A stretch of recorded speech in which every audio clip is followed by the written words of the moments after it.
the rest of the trip, we just had a great time climbing with friends.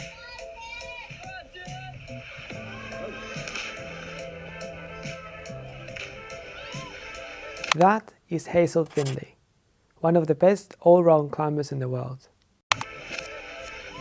And that is me, mid-process of taking the whip of my life. My name is Cris, and I'm a rock climber from Spain with a passion for the outdoors. This is the story of my climbing journey leading up to tackling a sea stag in the north of Scotland. I hope you enjoy.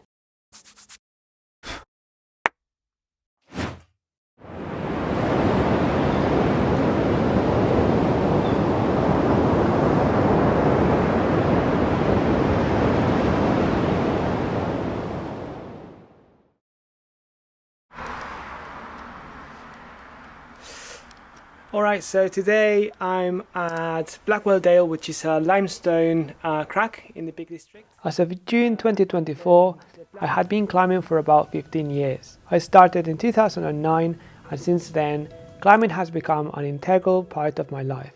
It has given me the opportunity of traveling around the world and seeing some of the most impressive rock faces and cliffs.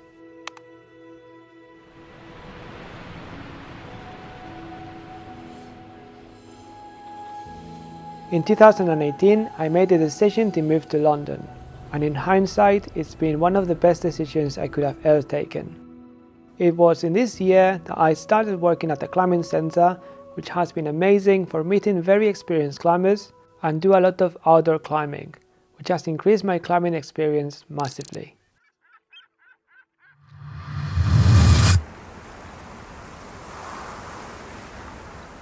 The UK has some of the richest climbing traditions in the world.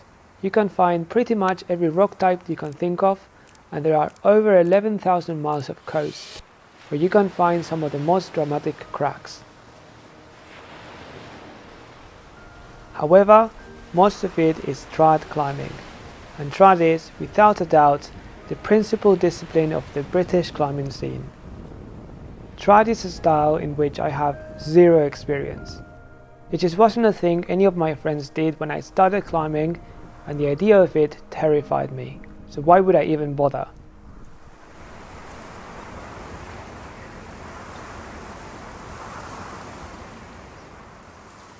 In January 2023, I had a breakdown on a climbing trip to Switzerland. I failed to accomplish one of my life goals, climbing V11 before turning 30, hence the name of the channel. This was more transcendental than I thought it would be at the time, as after that I took some time off to reflect on the reasons why I climb. I used it as a turning point to rediscover my love for climbing and refocus on sport climbing. Soon after, I felt a weight off my shoulders, my passion returned, and I started climbing a lot again. I did so many day trips to Portland, which is one of the closest crags to London, and shortly after, I also began doing sport climbing trips to places like Siurana, Margalef and Seus. Since then, I've been less focused on ticking off goals and more open to expanding my skill set. Funnily enough, all of this has had a positive impact on my bouldering and overall climbing. Yet, I still had no experience whatsoever trad climbing. And living in the UK, I felt as though I was missing out. Bonjour from Seus. We are just currently doing the approach to the top of the crag. Me and my friend Henry have been here since last Friday, I believe. And at this point, the thought of climbing something like the Old Man of Stoer would have been too daunting to even consider. I needed to learn to walk before I could run. It was around this time when Dave took me under his wing, becoming my friend and my trad climbing mentor. I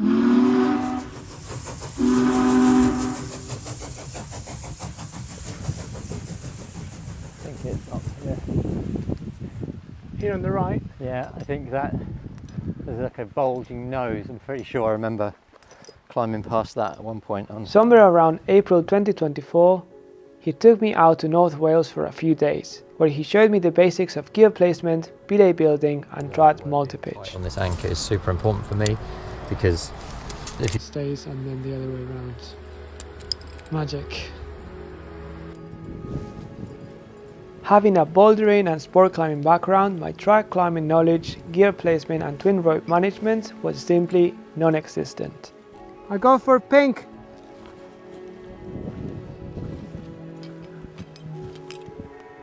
So I think North Wales is a great place to learn because there's lots of easy routes that are very picturesque. There's lots of multi-pitch routes as well, so it feels like a proper adventure. That's also where I learned to climb, so I think it's a great place to start out.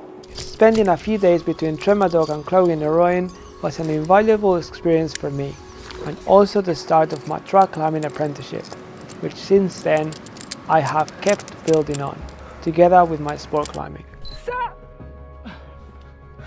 It must have been in late spring 2024 when Harry first brought up the idea of climbing a sea stack, specifically the Old Man of Stoer. The Old Man of Stoer is really special just because it's really remote. It's out in the far reaches of the Highlands in Scotland. So proper out there, very secluded, but also a really proud line. The sea stack is something to behold. Out of all my climbing friends, I knew that teaming up with Dave and Harry would be the best move for this adventure. Sure, I had gained some experience track climbing, but at this point in time, having the right team was crucial. The main difficulties with the Old Man of Stoer is the remoteness. It takes a long time to get up to the Highlands. The approach is quite long, and you also need to cross the sea to get to the stack. And then once you've done all that, the climbing's okay, but it is intense because you feel in a really remote and secluded place. You don't want to mess up because rescue would be slow. Physically, I wasn't too worried about the climb, but I knew the seriousness of tackling a remote sea stack would also be a logistical challenge. So I think the primary difficulty with many things in Scotland is getting there when the conditions are right, so when it's not raining and not too windy. But to get onto the stack itself, you need to either swim across or set up a Tyrolean traverse, which is a rope connecting the two pieces of land. And then once you're across, there's the climbing itself, which, whilst it's not super difficult, is quite adventurous. Actually, I need to switch your flag. Watch out, Harry! Yeah. In the lead up to this trip, the main question on my mind was, can I lead a pitch on the Old Man of Stoer confidently and safely, not just feel like I've got away with it despite risky gear placements? In many occasions, climbing demands getting out of your comfort zone. I knew that I could trust in my climbing ability and we would also be backed by Dave's experience, so we decided to give it a go.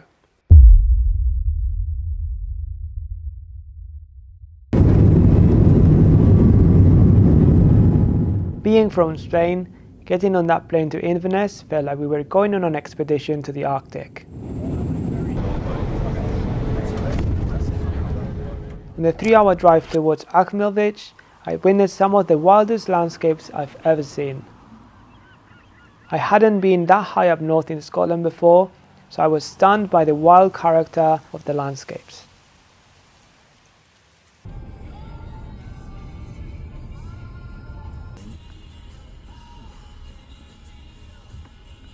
We spent 4 days in possibly the best weather window of 2024, and we didn't spare a day.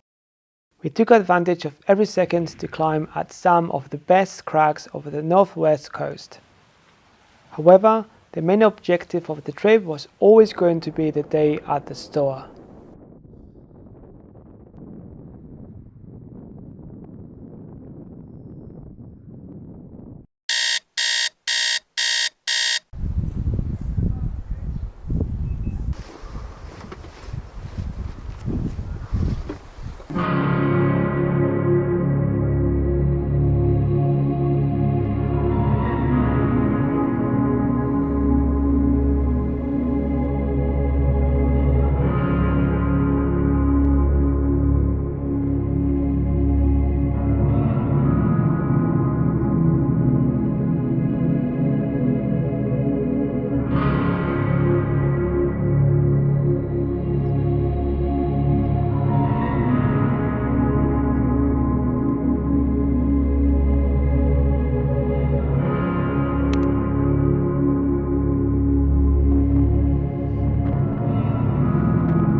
As we reached the base of the Old Man of Stoer, the scale of it hit me in a way that no photo or video could ever convey. The towering rocks seemed almost surreal, standing stark against the fierce cold waters below. And in that moment, I couldn't help but doubt myself. Can we actually do this? I looked at Dave and Harry, and they were excited about the climb, but at the same time they looked calm and collected. That gave me some peace, but the weight of leading a pitch on the route wasn't lost on me. It was one thing to lead a trad route, but it felt it was entirely something else to lead trad on the sea stack.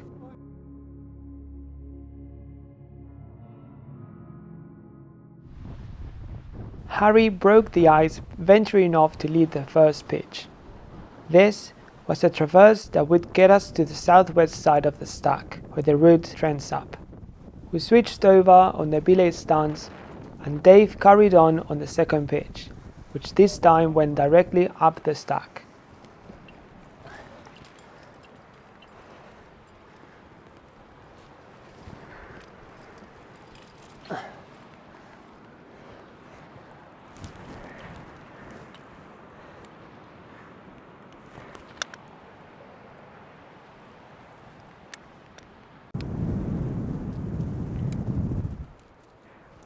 Save!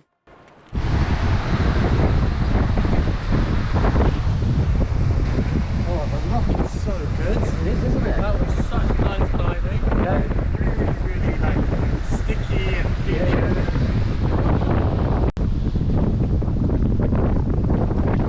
Alright, climbing.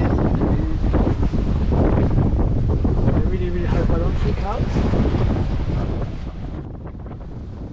The time had finally arrived for me to take the lead, and I was feeling excited about it.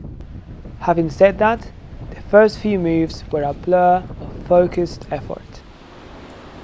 I wasn't thinking about the views, the remoteness, or anything else.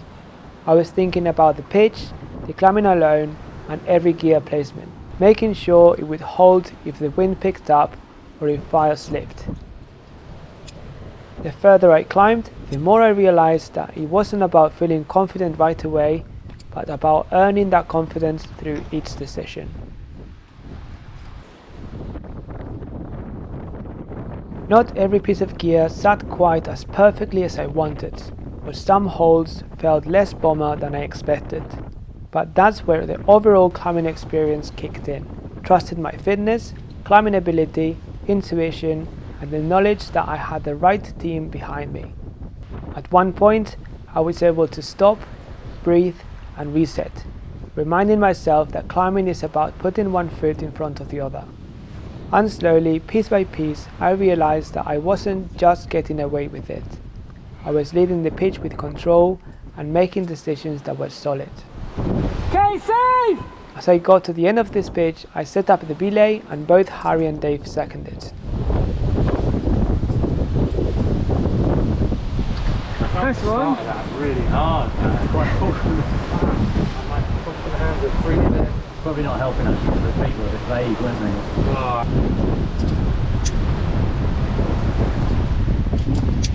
Nice one, team.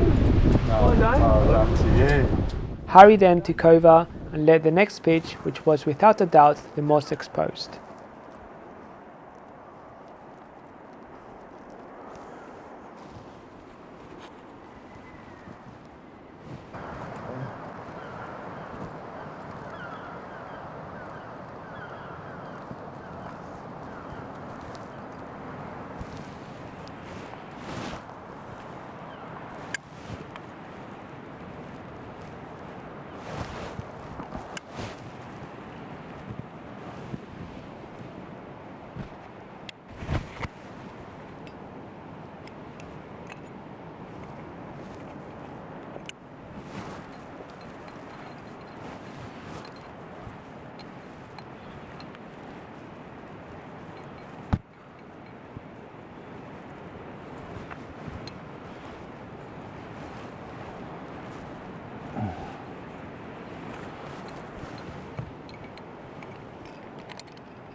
episode.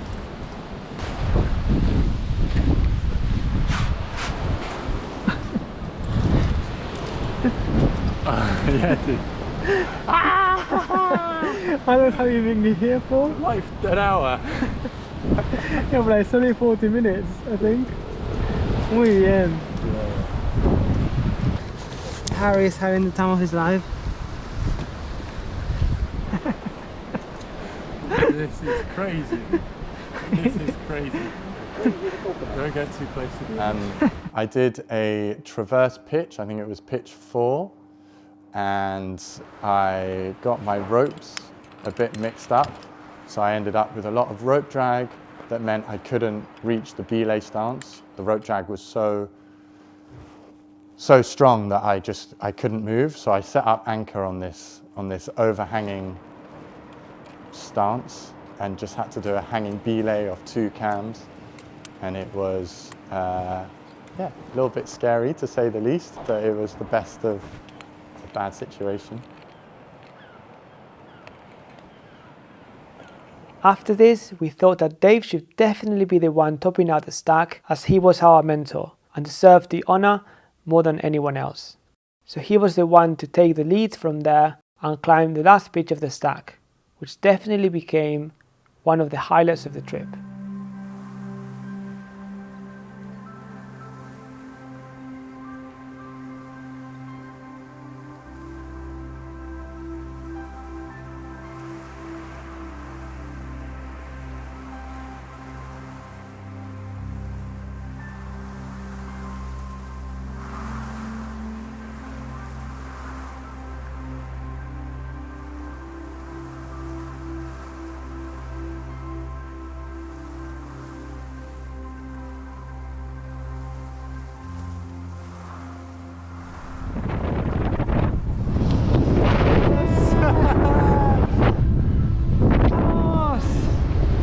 Oh, nice! Done it, boys! Done it! What a top out! When I reached the belay ledge, I looked down and I felt a rush of relief. Not because the climb was over, but because we had done it. It wasn't about avoiding risks or never feeling scared. It was about knowing how to deal with them and finding calm in the chaos. In climbing, we fail all the time. A bad placement, a missed hold, a fall. But what matters, as cheesy as it sounds, isn't the failure itself. It's the decision to get back up, to try again, to learn from what went wrong and to keep moving forward. Because in climbing, as in life, the journey doesn't end with one failure or one success. It's a series of steps, each one teaching and shaping you into the climber and person you are becoming. And this is how we climb the Old Man of Stoer.